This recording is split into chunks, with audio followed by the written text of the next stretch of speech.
Piye Mas? Assalamualaikum. Waalaikumsalam. Sugeng enjing menawi kepareng badhe nyuwun telagon kadung tresna utawi ninggal katresnan. Menawi kepareng Victor ken beksa Mas. Wah, iki Hafid. Oh Mas Hafid nggih. Tingkatku. Nggih. Siap Mas Hafid dituruti. Alhamdulillah ring kitanipun gayeng mugi sedaya pinaringan sehat ugi pikantuk berkah. Amin amin amin. Nah, wis. Nggih. Endi mau? Assalamualaikum. Waalaikumsalam. Wilujeng dalu. Nggih. Saking kauman Nganjuk tetep nderek memantau saking live streaming. Kagem Mas Akbar. Dan kru semoga sehat dan sukses selalu matur nuwun saking Bopo Lasiman. Nggih, matur nuwun Bapak Lasiman. Anu sik. Nggih. Enggar karo Mbak Enggar karo Dek Sinta ngadeg sik enggar katresnan. Oke. Aku pengen Dik niken Banyuwanginan. Wah, oke siap. Yo. Ya Mbak yo. Nah. Bajan. Ya. Siapit wong loro. Jangan. Wah, sitok gede sitok. Cilik. Ya lo. Nah, putrane Pak Wanto to sih ta. Nah, kon ngendang. Wah, jan nggih. Anak pengendang itu dadi ngendang. Ya. Yuk, monggo. Yuk, langsung ya. Cek. Iya.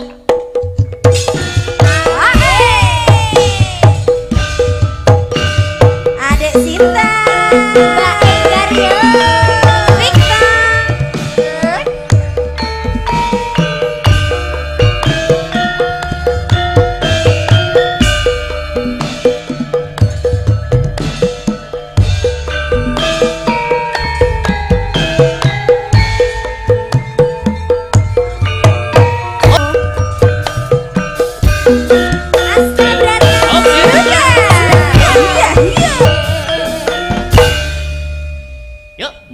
Ojak lali pawelingmu buka mana kan mas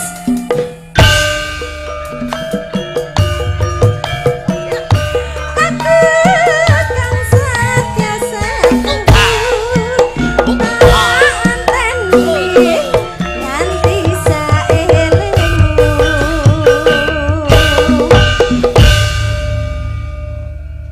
Brata iki ya wis ya terakhir ya dik niken jumeneng ya berdiri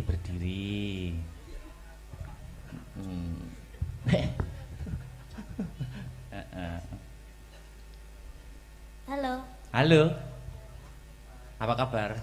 Baik. Oke, aku juga baik. Ya wes. Iya. Nembang dong. Yuk. Apa dek? Kok sentrup-sentrup toh? Apa? Apa ya? Banyuwanginan piye? Monggo. Gerajakan ya? Iya. Oke. Apa lagu yang lagi viral? Apa? Cinta siapa?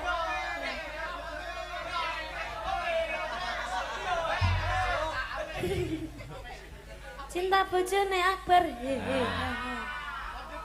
Ngelondi. Nanti bojo Akbar. Durung. Ngelondi.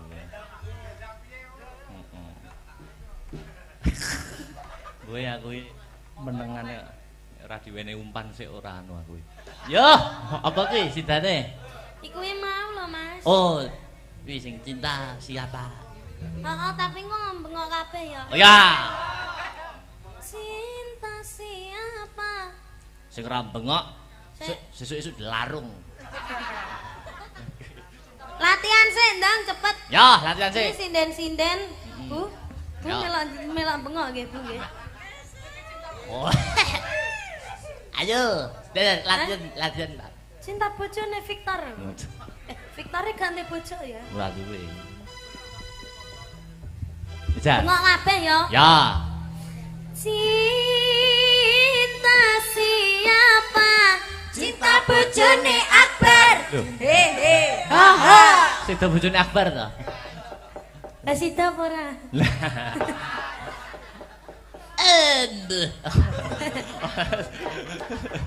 aku nganyelke. Oke. Itu aja. Yo.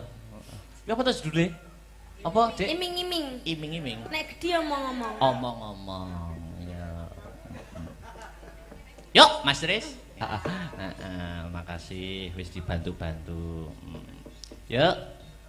Nutukne lakon. Ya. Kaya ngapa bareng lakon Sekar Pudak Tunjung Biru. Yo, tak dereke, Tru. Yo.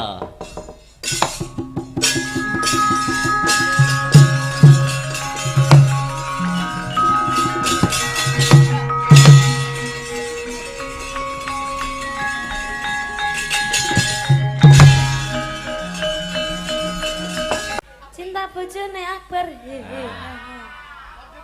Ngelondi. Nanti bojo Akbar. Durung. Ngelondi.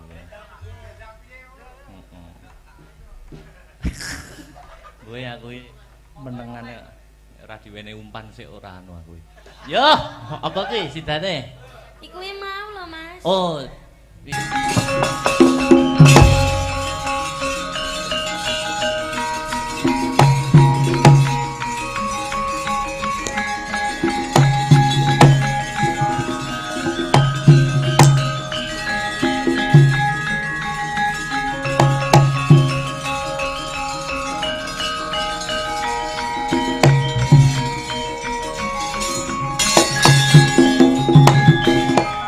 Tak rasa sedina kaya setahun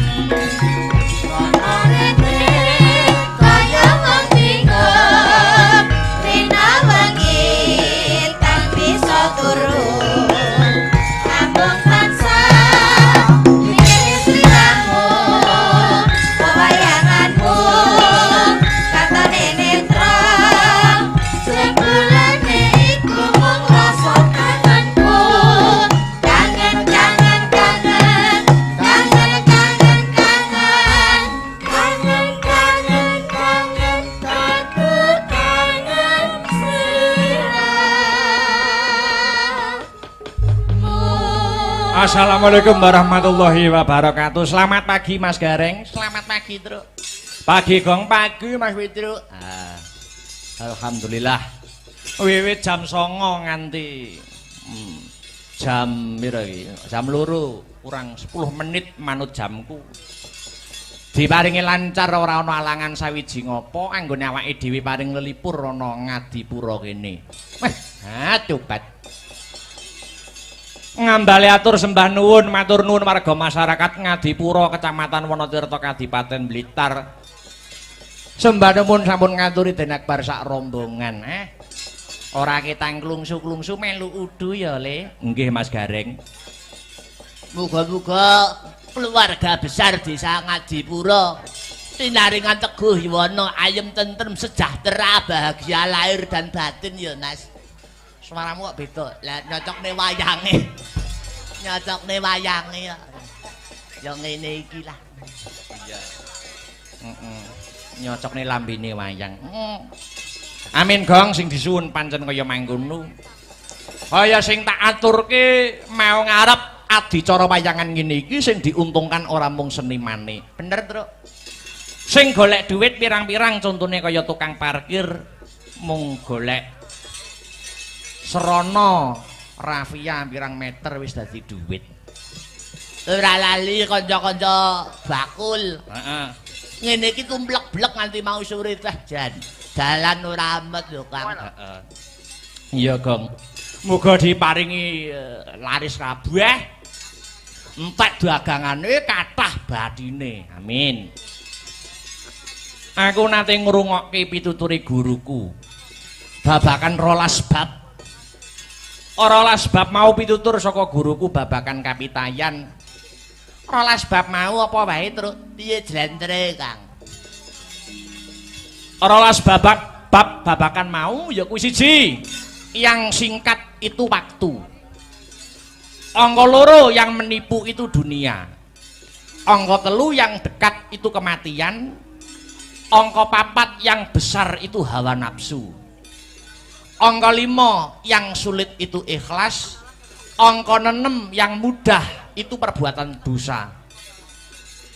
Angka 7 yang susah itu ngelakoni sabar. Angka 8 yang sering lupa itu bersyukur ana ngarsane Gusti Allah Subhanahu wa taala. Angka 9 yang tajam itu lidah. Angka 10 yang berharga itu iman. Angka 11 yang menenteramkan hati itu berzikir. Lan sing pungkasan angka 12 yang ditunggu Allah adalah tobat. Niku pun sing penting ditekenke ngibadahe. 5 wektu aja nganti lali. Saya apik yen jam 1 bengi nindakke salat tahajud insyaallah tentrem sak kulawargane. Nah, contone kaya masyarakat Ngadipura kene ya, Truk. Maringi ayem tentrem, paringi rejeki sing lumintu, leres Mas Gareng. Ana piwulang maneh, wong urip aja mung nuruti butuhing karep, ning turutana butuhing urip. Yen gur nuruti karep, jagat ya arep diemperi. Mula urip niku sak derma nglampahi nganti tepekaning takdir saka Gusti Allah. Ingkang mengku werdi, hidup itu hanya menjalankan ketentuan dari Tuhan Yang Maha Esa. Kita sebatas berdoa dan berusaha karena hanya Yang Kuasa yang mengerti mana yang baik dan buruk. Ana tembung becik ketitik, ala ketara ngono kae. Kuwi kabeh ya dilakoni awake dhewe ya, Truk. Bener, Gong. Perbuatan kebaikan suatu saat akan tetap terungkap sepintar-pintar apapun orang lain memanipulasinya.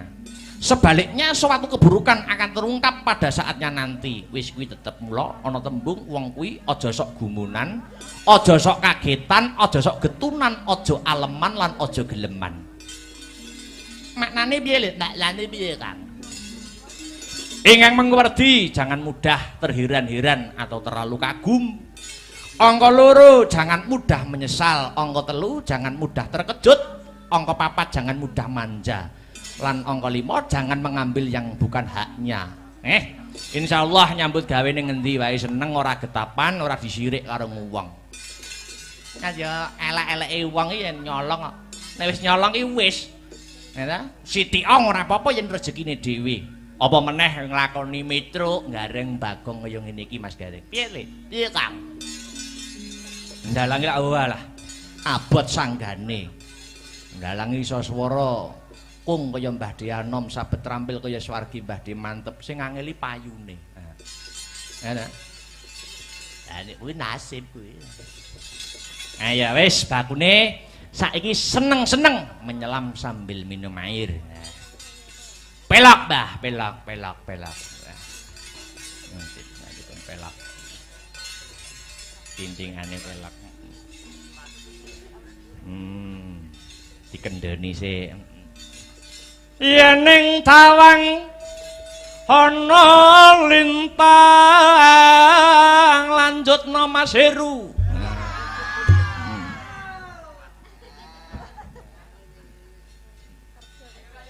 Cahayu aku nganteni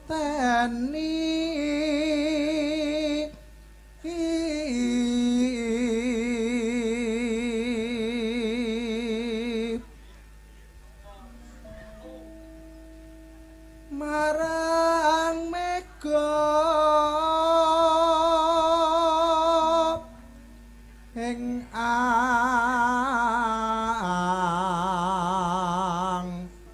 kosop.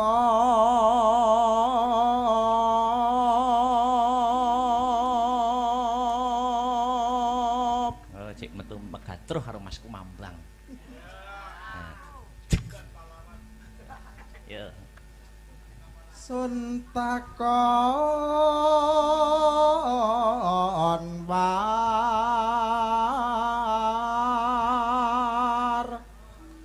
tane reki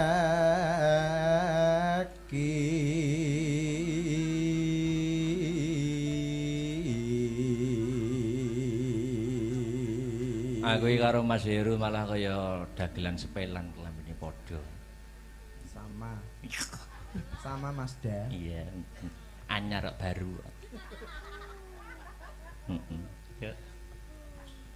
Janji janjiku eling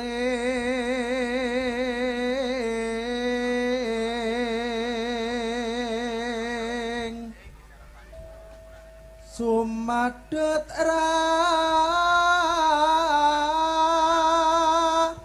sing tias ingsun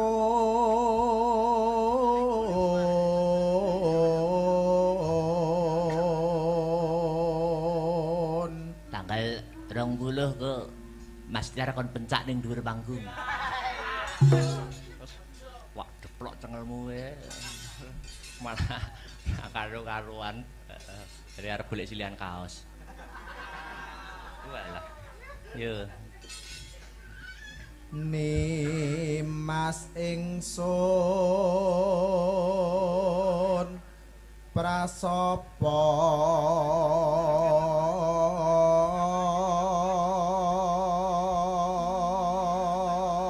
Widih. Wene sinaksanan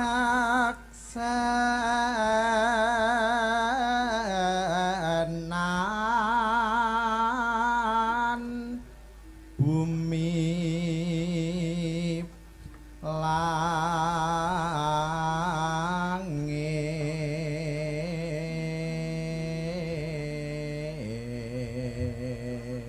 Aslah beratai kreatif orang ngrusak dalang sinden penabuh. Sapa ae sak peniti sopir bis.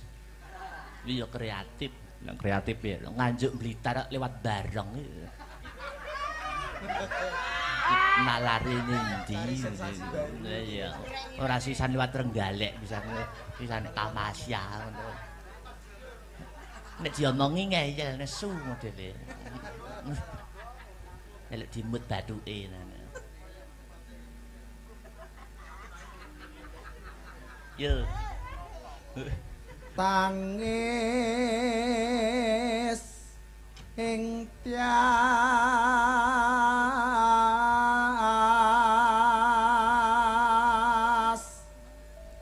ngenteni dang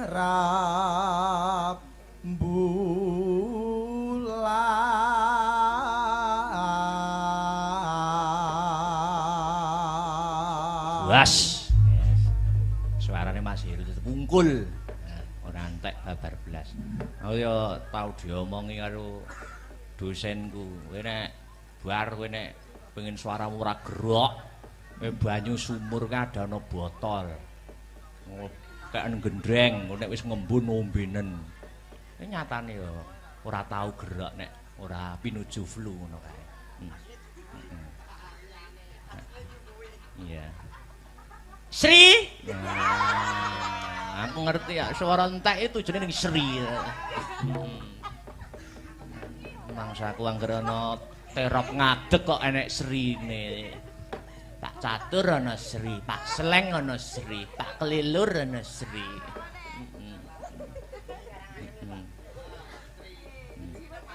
Pak anu Bima Wanagiri. Tapi kita masih bisa sesandingan kan. Masa aku cah pedalangan. Ya. Yen nawang langgam. Ya. Karo ngadeg ya alon-alon. Oh iya. Meluruskan urat-urat saraf ngono lho, Sri. Nggih. Aduh itu. Mboten buka rebab mawon. Waduh, Lah berat dibawani ini. ya bukane buka celuk. Waduh. Jadi sing ngenong iki tak sipane wis usul suwe. Bagongmu ganjene sing biasa solonan ngene iki wae. Iki tak nuruti tak sipan. Iya. Iya. Duh, Jan. Ayo. Yuk.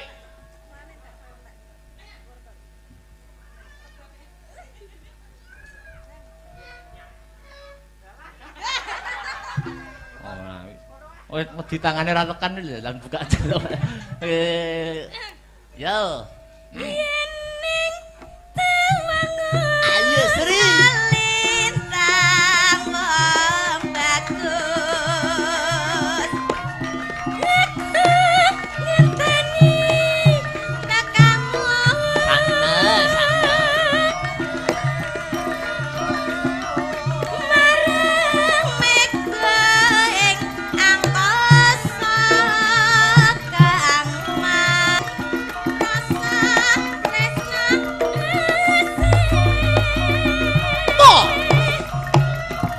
Yuk.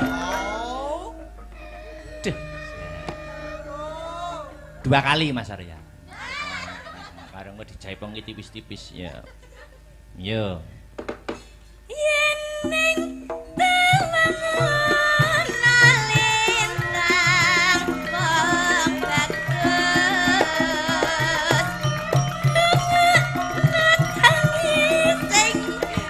Aja nangis.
Dintekke, yuk.